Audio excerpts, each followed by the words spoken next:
And I discovered in America this bizarre thing, the American dream. And the American dream is not just the idea of economic success. That's often what it is misinterpreted to be. I have a friend in Bombay, India, who's always telling me he's been trying to come to America. He goes, "Dinesh, I really want to move to a country where the poor people are fat." And that's the materialistic view of American success. But for me, I grew up in a middle-class family, and although my life is materially better in America, that difference is not radical. My life has actually changed more in other ways. The most important thing that America has given me is the opportunity to be the architect of my own destiny, to be in the driver's seat of my own life. This is a country in which your major decisions, where to live, whom to love, whom to marry, what to believe, what to become, those are decisions that you, the individual, make for yourself. Now, this opportunity, this social mobility, in which people start at the bottom and make their way up the ladder, this is part of what makes America different. And the proof of it is the immigrants themselves. Because if America were to take down its borders, half the world would come here. Now, the immigrant is a very reliable testifier to American exceptionalism.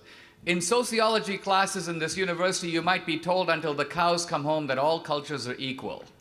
But every immigrant knows that that's a lie, because the immigrant is voting with his feet in the most decisive way possible against his own culture and in favor of another culture. And why would he or she do that if the other culture wasn't, on the balance, better? So the immigrant, people say imitation is the sincerest form of flattery. Actually, immigration is. Because the immigrant is, in a sense, casting a ballot for the United States. Now, it seems that Bill Ayers' objections to America, I'll come back to this in more detail later, have a lot to do with American foreign policy. And I want to address that issue up front by saying that American foreign policy should not be indicted on the grounds that American foreign policy protects America's self-interest. Every country's foreign policy does that. A country can be indicted for whether or not, in the process of protecting America's self-interest, does America make the world better, or does America make the world worse? And I think if we look, for example, not just at the last 3 years or 5 years or 10 years, but the last 50 years, the last 100 years, America has immeasurably made the world better. I don't even want to imagine what the world would have looked like if there was no America in the 20th century. Now, the United States got into World War II for self-interest. We didn't get in until the Japanese bombed Pearl Harbor. But having got in for self-interest, the United States defeated Nazi Germany and also Japanese imperialism, leaving the world better off. The United States got into the Cold War for self-interest. And yet, at the end of the Cold War, the Soviet Empire dissolved, all of Eastern Europe was free. Russia has all kinds of problems today, but nobody wants to go back to the old Soviet Union. So the world is better and freer for what America did. Even with regard to the Middle East, the United States has made all kinds of mistakes, and we can do a post-mortem about that. But let's remember that the United States, going into these countries, has not gone into those countries to loot, to make money. It hasn't done what traditional colonial powers do. America lost money in Iraq. Any other country in Iraq would have said, "We spent all this money to get here, now you're going to reimburse us for every penny we've spent with your oil."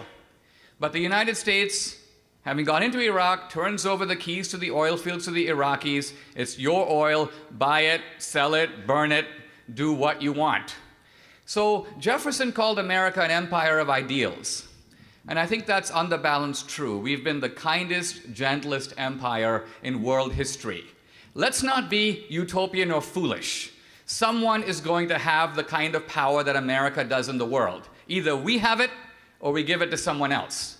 And who? Do you think the Chinese or the Russians or the Indians or the Brazilians would use this power better? Because that is the effect of withdrawing American power. Obama has withdrawn American power in the Middle East, and as a consequence, we have ISIS.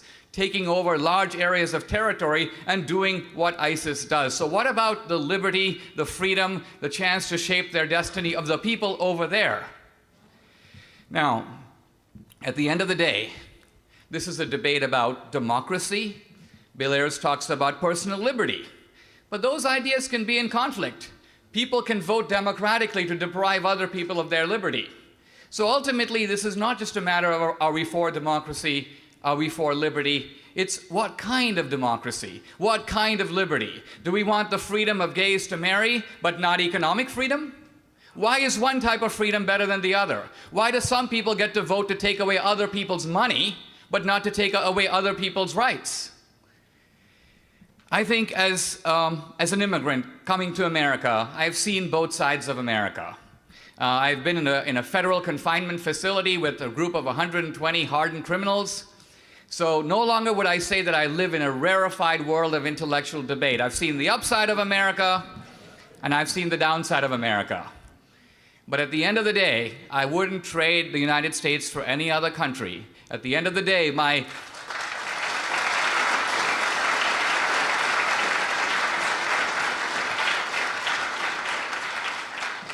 enthusiasm for American government, for the Obama administration may have dimmed, but my enthusiasm for this country burns brighter than ever. Thank you very much.